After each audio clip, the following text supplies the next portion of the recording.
ബിജെപിയുടെ വിവാദമായ തെരഞ്ഞെടുപ്പ് പ്രചാരണ വീഡിയോ നീക്കാൻ തെരഞ്ഞെടുപ്പ് കമ്മീഷൻ ആവശ്യപ്പെട്ടേക്കും. കോൺഗ്രസ് മുസ്ലിം പ്രീണനം നടത്തുന്നുവെന്ന് ചിത്രീകരിക്കുന്ന വീഡിയോ ആണ് നീക്കുക. അതിനിടെ പ്രധാനമന്ത്രിക്കെതിരായ വിദ്വേഷ പ്രസംഗ പരാതിയിൽ മറുപടി നൽകാൻ ബിജെപി വീണ്ടും സമയം ആവശ്യപ്പെട്ടു. രാഹുൽ ഗാന്ധിക്കെതിരായ പരാതിയിൽ കോൺഗ്രസ് തെരഞ്ഞെടുപ്പ് കമ്മീഷന് വിശദീകരണം നൽകി. ശരത് കെ ശശി വിശദാംശങ്ങളുമായി. എന്താണ് തെരഞ്ഞെടുപ്പ് കമ്മീഷന്റെ നീക്കം, ശരത്?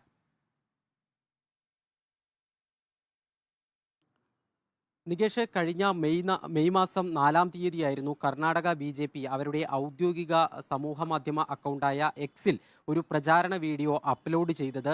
കോൺഗ്രസിന്റെ മുസ്ലിം പ്രീണനത്തെ വിമർശിച്ചുകൊണ്ടുള്ള ഒരു വീഡിയോ ആയിരുന്നു അവർ അപ്ലോഡ് ചെയ്തത്. ആ വീഡിയോ എന്ന് പറയുന്നത് ഒരു പക്ഷിക്കൂട്, ആ പക്ഷിക്കൂടിൽ SC, ST, OBC എന്നെഴുതിയ 3 മുട്ടകളുണ്ടാകും.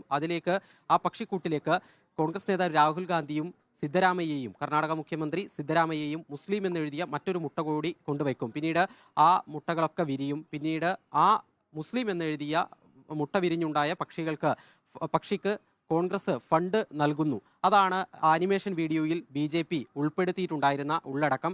ഇതിനെതിരെയാണ് തെരഞ്ഞെടുപ്പ് കമ്മീഷന് പരാതി ലഭിച്ചത്. തെരഞ്ഞെടുപ്പ് പെരുമാറ്റച്ചട്ടത്തിന് വിരുദ്ധമായിക്കൊണ്ട് വിദ്വേഷ ഉള്ളടക്കമുള്ളതാണ് ഈ വീഡിയോ എന്ന് കാണിച്ചുകൊണ്ടായിരുന്നു കോൺഗ്രസ് അടക്കം ഈ വീഡിയോയ്ക്കെതിരെ തെരഞ്ഞെടുപ്പ് കമ്മീഷന് പരാതി നൽകിയത്. ഇതിലാണ് ഇപ്പോൾ തെരഞ്ഞെടുപ്പ് കമ്മീഷന്റെ ഇടപെടൽ ഉണ്ടായിരിക്കുന്നത്. ഈ വീഡിയോ നീക്കം ചെയ്യുന്നതിന് വേണ്ടി സമൂഹ മാധ്യമമായ എക്സിനോട് ആവശ്യപ്പെടാൻ തെരഞ്ഞെടുപ്പ് കമ്മീഷൻ തീരുമാനിച്ചു എന്നുള്ളതാണ് തെരഞ്ഞെടുപ്പ് കമ്മീഷൻ വൃത്തങ്ങൾ ഇപ്പോൾ വ്യക്തമാക്കുന്നത്.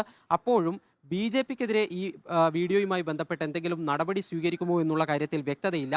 ഈ വീഡിയോ നീക്കം ചെയ്യുന്ന കാര്യത്തിൽ മാത്രമാണ് തെരഞ്ഞെടുപ്പ് കമ്മീഷൻ ഒരു നടപടിയിലേക്ക് നീങ്ങുന്നത് എന്ന് വേണം മനസ്സിലാക്കാൻ. നേരത്തെ ആം ആദ്മി പാർട്ടിയും YSR കോൺഗ്രസും ഇത്തരത്തിൽ തെരഞ്ഞെടുപ്പ് പെരുമാറ്റച്ചട്ടത്തിന് വിരുദ്ധമായ ചില വീഡിയോകൾ എക്സിൽ പങ്കുവച്ചപ്പോൾ അത് നീക്കം ചെയ്യുന്നതിന് വേണ്ടി തെരഞ്ഞെടുപ്പ് കമ്മീഷൻ എക്സിനോട് ആവശ്യപ്പെട്ടിരുന്നു. അതേ കാര്യം തന്നെയാണ് ഇപ്പോൾ BJPയുടെ വീഡിയോയുടെ കാര്യത്തിലും തെരഞ്ഞെടുപ്പ് കമ്മീഷൻ ഉദ്ദേശിക്കുന്നത് എന്നതാണ് മനസ്സിലാക്കേണ്ടത്. അതോടൊപ്പം തന്നെ നേരത്തെ പ്രധാനമന്ത്രി നരേന്ദ്രമോദിക്കെതിരെ വിദ്വേഷ പ്രസംഗ പരാതികൾ തെരഞ്ഞെടുപ്പ് കമ്മീഷന് ലഭിച്ചിരുന്നു. ആ പരാതികളിൽ വീണ്ടും സമയം വേണം, മറുപടി നൽകുന്നതിന് വീണ്ടും സമയം വേണമെന്നാണ് BJP ദേശീയ അധ്യക്ഷൻ JP നദ്ദ ആവശ്യപ്പെട്ടിരിക്കുന്നത്. നേരത്തെ 29-ാം തീയതി വരെ മറുപടി നൽകുന്നതിന് BJPക്ക് സമയം അനുവദിച്ചിരുന്നു. പക്ഷേ BJP കൂടുതൽ സമയം വേണമെന്ന് ആവശ്യപ്പെട്ടതിന്റെ അടിസ്ഥാനത്തിൽ മെയ് മാസം 6-ാം തീയതി വരെ സമയം അനുവദിച്ചു. പക്ഷേ BJP മറുപടി നൽകിയില്ല. ഇപ്പോൾ കൂടുതൽ സമയം വേണമെന്ന ആവശ്യം BJP തെരഞ്ഞെടുപ്പ് കമ്മീഷന് ഔദ്യോഗികമായി അറിയിച്ചിട്ടുണ്ട്. ഇക്കാര്യത്തിൽ തെരഞ്ഞെടുപ്പ് കമ്മീഷന്റെ തീരുമാനം ഇതുവരെ വന്നിട്ടില്ല. അതേപോലെ തന്നെ പ്രധാനമന്ത്രിക്കെതിരെ വിദ്വേഷ പ്രസംഗ പരാതികൾ ഉണ്ടായതുപോലെ തന്നെ കോൺഗ്രസ് നേതാവ് രാഹുൽ ഗാന്ധിക്കെതിരെയും പരാതികൾ ഉണ്ടായിരുന്നു. ആ പരാതികളിൽ ഏതായാലും കോൺഗ്രസ് വിശദീകരണം നൽകിയിട്ടുണ്ട്. കോൺഗ്രസ് അധ്യക്ഷൻ മല്ലികാർജുൻ ഖർഗെ കഴിഞ്ഞ ഞായറാഴ്ച ഇത് സംബന്ധിച്ച് തെരഞ്ഞെടുപ്പ് കമ്മീഷന് വിശദീകരണം നൽകിയിട്ടുണ്ട്. ഈ വിശദീകരണത്തിന്റെ അടിസ്ഥാനത്തിൽ തെരഞ്ഞെടുപ്പ് കമ്മീഷൻ എന്ത് നടപടി സ്വീകരിക്കും എന്നുള്ളതാണ് ഇനി അറിയേണ്ടത്.